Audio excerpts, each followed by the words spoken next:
தேங்காய் பால் சாதம் குயிக்காக செய்யலாம் வாங்க.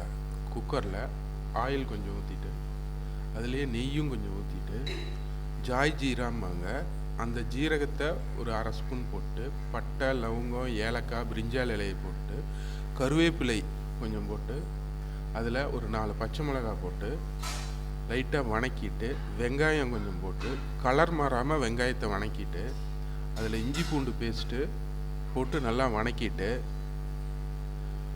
புதினா இலையை கொஞ்சம் போட்டு நல்லா வணக்கிட்டு அதில் ஊற வச்ச அரிசியை போட்டு வணக்கணும். அதில் லைட்டாக தண்ணி வடிகிற அளவுக்கு வணக்கிட்டு தேங்காய் பால் 1க்கு 1.25 ஊற்றணும். நான் அரை தேங்காயில் தான் பால் எடுத்து ஊற்றிருக்கேன். உப்பு கொஞ்சம் போட்டு கொத்தமல்லி தழை கொஞ்சம் போட்டு 2 விசில் விட்டு இறக்கிடணும்.